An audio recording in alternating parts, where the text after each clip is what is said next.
Purpose, oh purpose. Tell me, what is your purpose? Must have or no chance? Oh, must have. Like it has to be must have. And I'm excited. This seems to be a concept that it's not. I don't think it was a one hit wonder, which people have said. Is it when the economy gets to a point where we're talking about recessions? Will purpose become less important? I don't think so.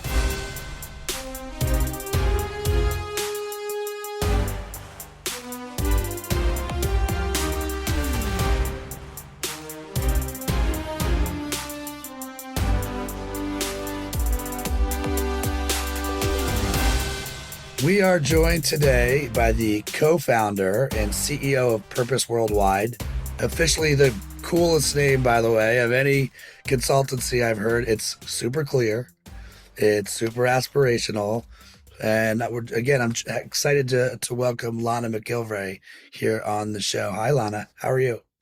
I'm great, Ryan. Thanks so much for having me on the show. I love it. It's great to be a guest. Yeah, it's a long time coming. We've been trying to get you on the show, and you've been too busy, and I've been too busy. And we finally found some time to get together. And I honestly think your company name is like the word du jour, and I think there's good things about that. And I'm sure there's probably some other things about that, and I'd love to get into that if you don't mind. But for starters, uh, you made a very conscious decision in 2019 to do a rebrand. I want to know a little bit about, you come from the land of PR first, and you've done a lot of things, but like, I'd love to know, like, why the rebrand? Give me a little bit of the background if you don't mind. Yeah, absolutely. So honestly, we actually launched a new company in 2019, more so than rebranding. So yeah, you're right. So Purpose Worldwide is the name that you're referring to, and we are really proud of it. 2019 was a really interesting point of time in my career. So I've been essentially working since the late 90s. I graduated in 95 and started my career in advertising in New York City. Worked at Columbia Graduate School of Business for a little while, leading some research, and then found myself in this land of digital marketing and advertising. So it was really on all sides of it. In late 90s, I helped start an email marketing company that we sold. After that, I was really involved in leading marketing and sales for a variety of digital PR in the mid 2000s. So that was a subspecialty for me, even though it was what I went to graduate school for, was around communications and with real focus on human rights and some other aspects that I didn't get to do as much of early in my career. But essentially for the majority of my career, I was a business communicator. I was communicating on behalf of large technology companies, ad agencies, brands. I really loved what I did. I had a very successful career, and I worked with a lot of great people, but I found myself over the years spending more and more of my time doing purpose-driven initiatives outside of work and sometimes inside of work. Things would happen in the industry, and I would be naturally attracted to them. So 2019, I was in my 40s, and I had some great colleagues. Two of them happened to be women that I'd worked with. One was somebody that had been on my team for a while, Cassidy, and another was a client named Julie Ginchez. And we were all feeling it. We felt that we were very, very good at what we did, but we really wanted to be, during our daytime, focused on purpose-driven organizations and reapply what we did well to a set of companies and organizations that we wanted to put our talent and teams behind it. So that's when we started Purpose Worldwide. Yeah, I think we're kind of living parallel lives here, except you're a woman and I'm a man. Because like I started my career in New York City, and I do think there's the long of it is sometimes you don't get your first choice out of the gate, or you don't even know what your first choice is. And I always describe New York City as a treadmill on 10.0. It doesn't slow down for anybody. If you can get on and not bust your chin, you can stay for a while, and it's just as hard to get off. But as a great of a learning ground as it is, it still felt wildly competitive, slightly like survival mode, all in the right way. You're just learning, and every day is a new adventure. But then when you think about what they always taught us in marketing, they taught us to, like, hey, What makes you different? Pick a lane and then go down that lane and go be that person. But because of fear, I think a lot of us say, I want to do this thing, but just in case, I'm going to open up the aperture a little wider and we take on projects we shouldn't take on. Or maybe it is just when the world finally slows down. For me, it was writing Return on Courage, which happened right around the age of 40. And someone said it takes you 40 years to figure out who you are and the next 40 to be that person. I'm like, bam, like, there you go. Here we go. I have to be all in on this concept of courage. And I feel like that's sort of what happened for you. The universe maybe brought you together. You knew it was about doing purpose driven work. I absolutely adore this line you have about pioneering a better world for all. And I'd love for you to sort of articulate what that means to you. And specifically, there's the intentionality in the word all. Can you sort of share the line and how you came up with this and what it means to you? Yeah, I mean, I have to go way back and then like catch myself up on why we did that. But and it's interesting because I relate to a lot of what you've said, and then I think probably I experience things a little bit differently too, because I really think about communications and media and digital media in periods that started like in the 1920s, and then the 1950s we had the first television shows, and then we start to move into digital, and we experienced part of that, and my wonderful graduate school professor that I'll go back to experienced even more of that because I met him in his 90s. So when we say for all, that really goes back to what first enchanted me to be a communicator, and the person that really pulled me up with him was a guy named Dr. Everett Parker. And Everett Parker, I was so lucky. He gave me my graduate school assistantship and scholarship, a full scholarship at Fordham University. And he's a little teeny guy, but he fought for universal access policy laws, which allowed there to be Black people on television, which was not allowed when television first came out in the 1950s. It sounds outrageous now, but some of the first television stations were on KKK property. And this guy had to take it up to the Supreme Court, which he did successfully, and say, you cannot do that. The spectrum belongs to the people. Back then, we only had a few stations. It's much different now. It's a different situation. So I was very enchanted on this concept that we could communicate in the best interests of all from like right out of the gate, right out of graduate school. So fast forward, to this point in my career where I have the means to help found my own company. I've got a natural client base of repeat CEOs and wonderful people I've met over the year that want to do business with us. And then something else happens in 2019, which is a sea change for the world, which is the Business Roundtable, which is essentially all of the Fortune 500 CEOs. They sign on for something that's very anti-Friedman, which was the purpose commitment that they all made. In 2019, the majority of CEOs signed on to drive a purpose beyond profit. And what that meant was that they were changing their own metrics. They were no longer responsible for sheerly delivering to their shareholders. They now had to deliver to the greater society around them, and they were going to take accountability for reporting on that. So that was literally the genesis of Purpose Worldwide. There were a lot of things happening. What seemed like a pipe dream to me in the late 90s seemed possible for the first time in 2019, and that's how we created Purpose Worldwide. All right. So every once in a while, I like to write some business haikus. All right. All right. And this is I got three of them for you today, but I'll try to pepper them out when they make sense in our conversation. And this is also a good note to the listener that I clearly don't share the questions or the business haikus with our guests. So here's the first one. I just love your response to it. And remember, for those who don't know, haikus, 5 syllables, 7 syllables, 5 syllables. So three little lines. You ready for the first one? I hope so. All right, let's go for it. So number one is purpose, oh purpose. Tell me, what is your purpose? Must have or no chance? I will do it again. Purpose, oh purpose. Tell me, what is your purpose? Must have or no chance? And I'd love you to look at it from like, if you're a company today, how important is purpose inside that business? Oh, must have. Like it has to be must have. And I'm excited. I think I don't know if is there a right way to answer this, but I think No. it's must have. And I'm very excited right now that this seems to be a concept that it's not. I don't think it was a one hit wonder, which people have said. Is it when the economy gets to a point where we're talking about recessions, will purpose become less important? I don't think so. I've been interacting with such amazing companies lately. P&G comes to mind, Unilever, which is right up there, potentially competitive.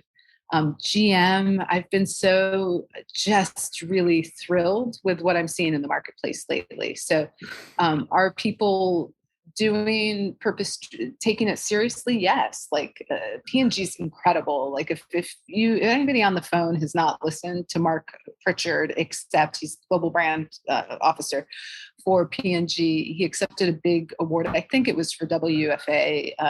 Maybe about a year ago, but it's a long form acceptance. He has committed that company to standing for equality, and it's evident across all of their media. They're one of the biggest spenders in the world. They're putting their money where their mouth is, and good things are happening because of that.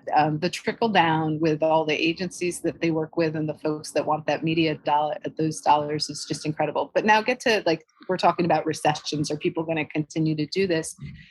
We're seeing a real commitment to measuring return on purpose. So one of the things that's been happening just recently, maybe over the past 3 months, is I've been tapped by several of the major industry organizations that are really putting the research muscle behind accounting for how we're measuring purpose. Can we standardize it?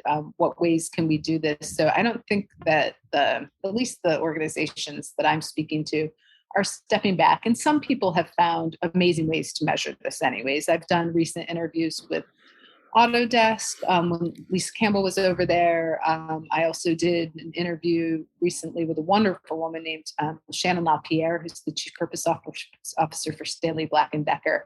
And these great folks that are leading these organizations, they're not waiting for standards. They're already like figuring out ways to measure it for their own brand. And they've got not just great stories, but they've got great metrics on the business side as well. Look, I think it sounds so obvious, especially your company is called Purpose Worldwide, right? Like it's so obvious to some of us, but also, like, unfortunately, so many others are falling short on how purpose plays. And it makes sense, right? Like I always describe it as it's a game of mirrors Mhm. when it's done right. So for me, I want to spend no time with companies that are not courageous. Right? Like Or sometimes just keep it simple, stupid. Like in your own life, do you prefer to spend time with people that are enriching and care about you and the world around you? Or do you want to spend time with other people? look, you can't do this with your family, right? Like either your family is the one non-starter, there's going to be some courageous people, there'll be some purpose-driven people, and there will be some other people. Okay. But outside of your family, I look, there's 340 million of us here in this country.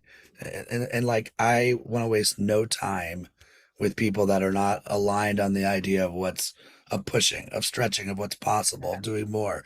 I'm sure you feel the same way. But so I think in business, when you run into those businesses, it's a game of mirrors. You're putting out the purpose driven, how important that is, the communication on that. I'm putting it out on courage. Yeah. I think the sadness though is it's also a game of smoke and mirrors for the companies that are doing it wrong, who say they value purpose, but it's like one person in the corner office, like, oh, we have purpose, we've got that figured out, and they haven't operationalized it.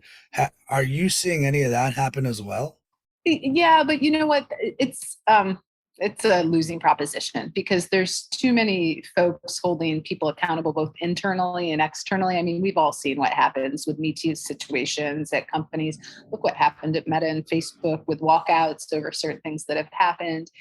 If you're greenwashing or purpose washing and you get called out on it, and they often do because people care about the environment and people care about DEI, you're going to end up on boycott lists and things like that. So it's a slippery slope to really be too vocal around purpose and not to live it. Perfect segue to my second business haiku. Put your seatbelts on. Here we go. You ready? All right, this one's an easy one. These first two are easy, but it's a good starting point. I don't So, know if that was easy before. But go ahead. all right, no diversity. Here comes real adversity. A fail recipe.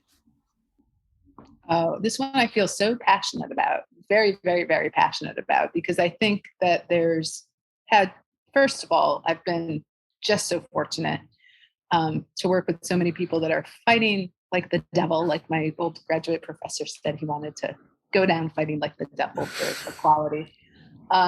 It's become in vogue to say that you believe in DEI. And so, again, this kind of goes back to that accountability and measurability and that sort of thing. But there is a myth that inclusivity is not effective, especially when it comes to media. And that is not true. I've been working with some great folks that have been talking about this often. Charles at Reset Digital comes to mind. He's a guy that's driving something that's called universal inclusion in the media industry. And again, he's working with P&G and GM and some giant companies.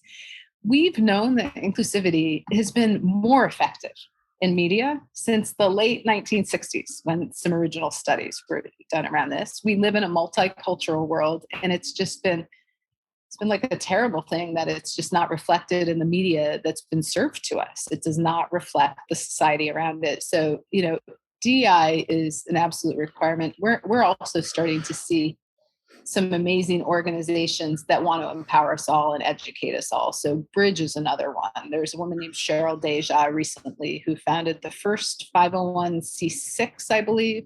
It's called Bridge. wearebridge.com if you want to go to it. The board is comprised of some of the top chief marketing officers and chief diversity officers in the country. And their goal is to advance Bridge agendas, to teach us all how to drive true DEI across our organizations in a standardized way. So I just, you're making me recognize that I think without that accountability, like we can't really talk about purpose. Maybe that's what it means to be driving purpose. I mean, how much does that come down to the leaders running the company too? Like, is it like, are they really driving it forward? I always say repeaters make believers, right? They have to be consistently talking about it, which means they need their own version, of pioneering a better world for all. They need their own sort of lexicon that plays here. You think it starts today from the top, or do you think, what? Now we're seeing sort of a swirl, like the employees, our employees actually have a say, and if they are doing walkouts, hopefully leadership will actually hear them. Is that what you're seeing? I'm seeing it's both. It's top down, bottom up, absolutely. And I can think of some great examples. Autodesk is one that comes to mind. When the pandemic began, Autodesk's CEO called the company together within days, weeks of the pandemic, when there was no vaccine, nobody knew what was going to happen, and guaranteed that nobody was going to lose their job at that organization. It got the entire company together to talk about how important talent was for that organization, which was a huge commitment to make it an organization at that scale. They also spent more on not-for-profit giving during the pandemic, which is a big thing to take on as well. So I think from a leadership perspective, absolutely. But we're also living in a world right now, especially again, thanks to the pandemic. A lot of folks went remote. A lot of Gen Zs graduated from college, and remote was the only experience that they had. A lot of the great companies that I've spoken to, they created action committees. The action was driven from the bottom up. The teams were the ones that got to select what the focus was, and they were the ones organizing and helping to coach and mentor up into leadership. Curious question. Do you guys look at utilization? Like, are you tracking time? Are you tracking time? We do as a guide, but that's all. When we speak about it, we talk about it as a guide. But I've recently ended up in a bunch of conversations with new employee prospects, team prospects, in which I didn't realize the anxiety it creates. I'm not so actually focused on the time investment, because I grew up in the digital world where you can almost automate it. You don't have to do much, so it's not. You're not writing. You're not constantly logging in. There's some more automated ways to do that, but where we've retreated, yes, we want to be good to the clients that we serve. And I'm on a mainly retainer model with clients. So time is something that we want to have a measure on. But it is an interesting conversation now because I didn't realize the anxiety it creates for some people. And so it's become a conversation point for us at the agency. Do you guys? No, we're all on idea based. It's like, look, I've been Yeah. doing this for 20 plus years, and Yeah. if I can lift the muscle, if I can lift the muscles faster for you, I should be compensated more? But the reason I even bring it up is, Yeah. and it's interesting your commentary on anxiety. When we find ourselves working on things we're passionate about, Yeah. why would you penalize somebody if I they would want never to put, penalize. right? Yeah. Like, it's the opposite. So to me, like, what I was curious, and this is even a Unilevers or P&Gs of the world, like, if I'm madly passionate about making change, right? And I'm at a company that actually has the resources that will let me do it. I can't imagine there's a job number opened on changing the world, right? Like, however much time you want to give, Oh, yeah. right? But you got it, Ryan.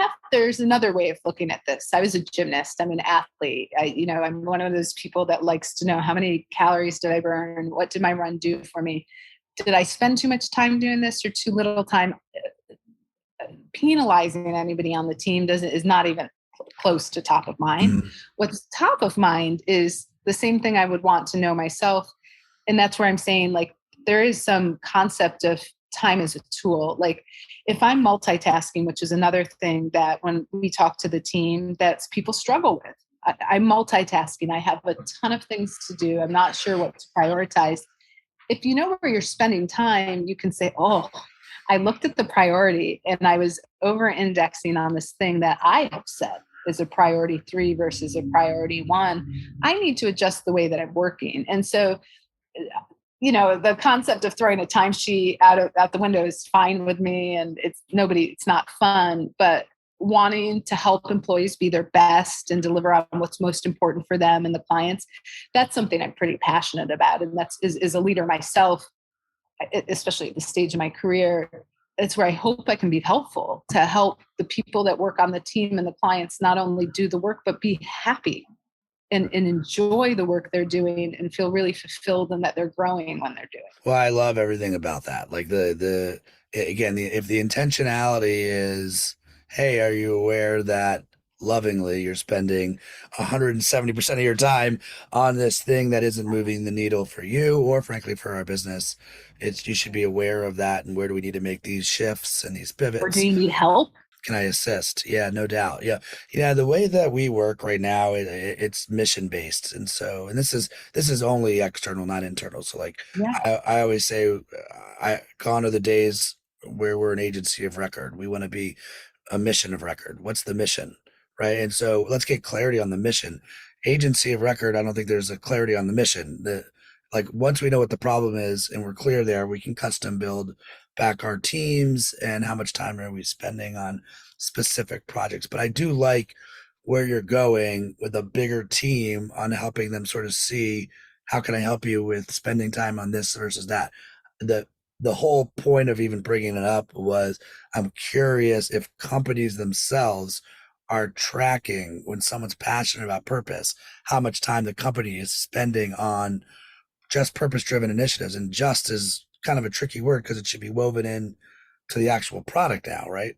Yeah. I mean, I can only speak for our situation. And although it varies by client, I do still think that clients come into any engagement with goals and some sort of KPIs. The KPIs can vary greatly by client. But I hear and I feel what you're saying. I have completely stolen a mantra from my husband. My husband, DJ Stout, he's a partner at Pentagram, but I believe and live by this, which is our clients hire us to solve the problem and not decorate. And so they may have all these KPIs. And at the beginning, we can try and be good stewards and say, we're going to deliver this many things, or the quality of what we're going to deliver is going to be this quality. But at the end of the day, if we do not solve the problem, nobody's happy. And so, again, what I try to espouse and share with the team is, hey, we're going after some goals, so we're running in the right direction and we're not kicking in the wrong goal and use sports analogies all the time.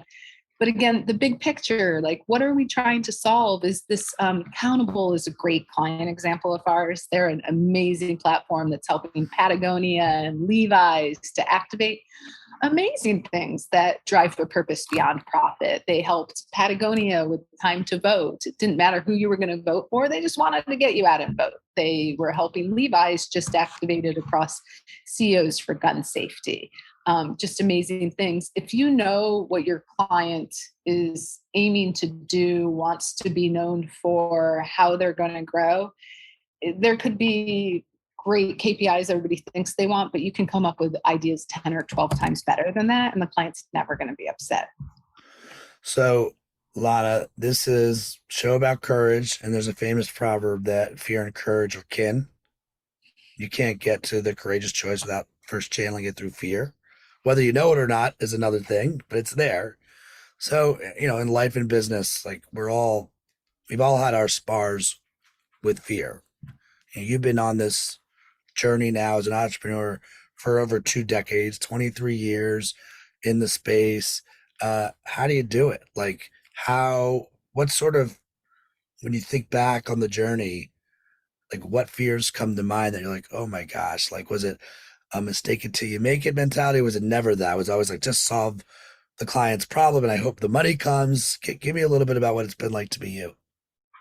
Uh, it's dramatic. I think as we were chatting about this, I recognize a lot of things are shaped in our childhood. For me, I had this very irrational fear. I lost my father when I was 14. I was the oldest of 4 children. My mom had not gone to college. Luckily, my father, although an immigrant, was a doctor, and I did have access at least to get through college without worrying too much about it. But to me, that was the end of the runway. If I didn't just do everything on my own, I was going to fail and not have a life at all. So fear compelled my early years in college and in graduate school. And, I graduated early. I waitressed through college and graduate school. I think I Where'd had you 10 go? jobs. Where'd you go to school? I went to SUNY Albany for undergraduate, and then I went to Fordham University for graduate school. But I think when I worked at McCann Erickson in New York, I was still working 3 side jobs that they didn't know about. I think I was teaching swimming and maybe waitressing and bartending on the weekends too, just because it was tough to live in New York City if you didn't have the means to do it. So fear drove me a little bit. At this point, I'm not fearful so much economically. My mom's lucky. She had 4 kids that are all like sustained ourselves and happily married and have kiddos and a bunch of things. So she's pretty proud. But now, and I think for everybody, it seems more simple. You mentioned fear, like it's a primal thing, right? Like 5,000 years or however long it is, it's very primal. Like you're fearful and you fight or you flee. That's something animals do. And so over time, I've become very comfortable. And again, with teams, I love teams. I love teaching. I will be teaching in the future. I started out as a teacher. But I think you need to become comfortable with change, embrace it, and stick around and not necessarily fight, but certainly don't flee if you can stick it out, and do something.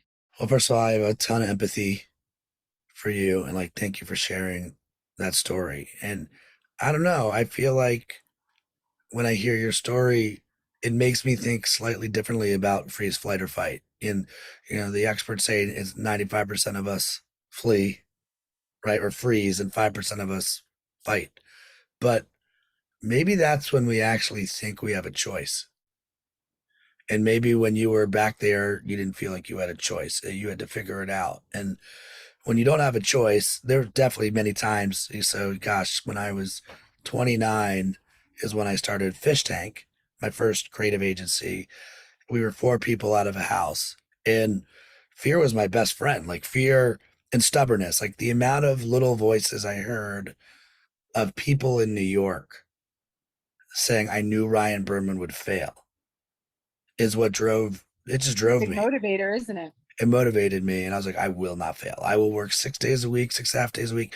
I put off everything else. Like I put off like getting married, like even considering that.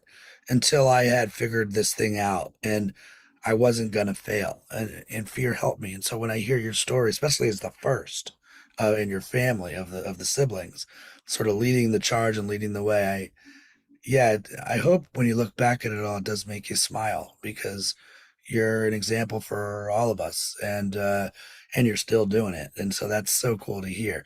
Probably a good lead to the third uh, business haiku. Just what you just couldn't wait for, right? Was one more, and so here we go. Ready? Pandemic problem, inspiration. Where are you? Don't have it. They leave. I hope it's the pounds because the thing during the pandemic that I gained was a lot of weight. I played Right. Scrabble and drank Please a lot. leave. Please leave, pounds. My COVID-19 was on my hips. We played a lot of Scrabble and had a little wine. My husband and I did, but uh, So I'll do it one more time. Pandemic problem, yeah, inspiration, where are you? Don't have it, they leave. no, that's true. Well, they don't have it; they leave. So I do think that teams during the pandemic were struggling. There was this faction of people that were like just happy to go home. They've been on the road all the time. I was maybe one of them. And then again, the Gen Zs and the millennials that were coming in and didn't never met their boss or their teammates. I had just I just beloved guy on our team that came. He had just graduated from Tulane and he'd moved to Austin from the East Coast where he'd been living with his parents and working for a great organization. And he was just so excited to live out here and be part of the music scene and live with his buddies. Well, none of that happened. And the biggest thing he wanted to do was be in an office, and we couldn't offer that either. And it was just so challenging. And we were doing things, we were trying to do virtual happy hours and do special things, but it is just so hard. I didn't, all realize what we didn't have when we didn't have it now. It was a hard time. But yeah, I think people had to come up with really clever ways. I mean, you saw the Great Resignation is just such a good example of what happened, and we're still hearing it. I talk to clients every single day, and one good thing I guess that happened during the pandemic is people just really started to emote how they felt about each other, and there were some natural born leaders that weren't necessarily on the leadership team or brand new or in HR that stepped up with, at least within the clients that we work with, and did some great things, ranging from simple things like book clubs to wine stays and things. But yeah, you did have to do things differently. Yeah, I even think, like you said, like when you think about what inspires us, or the flip of that is like if you're not inspired, right? If you're not inspired and you're good, you're out of there. Like you're people are not going to put up anymore with this. Yeah, it's funny. So I have my newsletter that's coming out this week. This episode will run a few weeks after, and like I think what I'm going with is like my favorite word in the dictionary and my least favorite word. So I'm not going to spoil the whole thing, but I will give you my least favorite word, which is tolerable. Oh, I never Believe, want to be called tolerable. like I think it is the most underrated evil word in the entire dictionary. Like if you said evil, you know what you get, but like I'll tolerate that person. That person's tolerable. That client is tolerable. That behavior is tolerable. It is a slippery slope to badness in every direction, right? And it is the opposite of inspiration. If you can think of you're picturing a person right now, please don't let it be me, right? Like, and you're like, well, that person is tolerable. Like that behavior was acceptable before the pandemic, and now I think we're all having honest conversations with ourselves going, no, tolerable is not the answer. And if I'm talented, I'm going to go find someplace that does inspire me or a person that inspires me. Right? Is that what you're seeing? Yeah, and well, not only that, uh, I am so tender about people in general, as you probably can guess. But we owe it to each other too. We've got a team, and the bad apple concept is one that I think about sometimes. We had a recent. I went through a recent situation in which an employee decided that this wasn't the right career, that PR just was not the right career for them, which is a fantastic recognition if you believe that there's another calling. and we just had to address that together sooner rather than later, because there was a bunch of people here that it is the right career for them. And so, we need to be able to foster those sorts of things. And then on the client side too, I grew up in a world, maybe you did too, where you never fired a client. Well, that's not the case anymore. Especially, it's I've become more maternal over the years, but if people aren't treating your team well, you're going to lose your team, and talent's the hardest thing to foster. And so it's just not okay. Do you see yourself as courageous? I do. I do. I've gone through some experiences in life and health issues and family, and I think courage has been something that I've developed more over time. I was not always courageous. Like I think my mom described me as ragdoll like at one period in my life because I was so impressionable. But I don't feel that way at all anymore. And if you weren't doing this, what would you be doing? I think about that sometimes, and I would definitely be teaching and maybe spending a little more time outside doing triathlons and hiking and doing the things that I just love to do in my free time. All right, hold on. I need more on this triathlon thing. Like, are you a professional triathlonist? Is that the word? Triathloner? I am definitely not a professional triathlete. I would say that I am an aspiring triathlete and an admirer. I actually started them out here in Austin after I moved here from New York, and we get a lot of triathletes from Colorado. And so during my first several, I was just finishing in about twice the time it took the winners. So I was very inspired about what I saw around me, but I'm by no means a professional triathlete. Thank you. All right, good. Triathlete. Now I know for the next that's the word. I didn't know what the word was. What are you afraid of? And I don't mean like in a I'm afraid of snakes way. I'm afraid of running out of time with the people I love. Isn't that the thing that we should all be like most afraid of? That is the balance I think that we all need to just recognize. Kids are getting older, families getting older. I love the people that I'm with. So yeah, afraid of running out of that time. I don't know if I'm justifying it because I have a 9-year-old and a 6-year-old in the house, and I have. Blink and you'll feel it. Oh, I know. I acknowledge that answer, right? But I also acknowledge that my definition, my hope for one of them, I'm sure one of them will not be like, so if I get 50%, we're good. Is I do want my kids to live a courageous life. I do want them to go live an adventure and report back. And I don't, obviously I live 3,000 miles away from my family. So if that is a choice that one of them makes, I would be completely at peace with that. By the way, if they're older and they're listening to this now, that doesn't mean you can't live next to us. That's cool too. But I want them to go have their own collection of experiences and go see the world. I think you talked about teaching. I don't know a better teacher than you collecting the senses and the smells and the seeing it for yourself and then bringing back that collection. So that's at least where I'm going. Lana, this was a very fast 35, 40 minutes. Thank you so much for joining. Please keep me in the loop on all the great stuff you're doing. You're based in Austin, right? That's right. We're headquartered in both Austin and Boston, so we have dual headquarters. And okay, I'm gonna turn this over to you. If there was like one aha takeaway, and I always like to think if someone has chosen to keep us in their ears to the 40-minute mark, right? They're in on purpose. So like, what's your takeaway for them?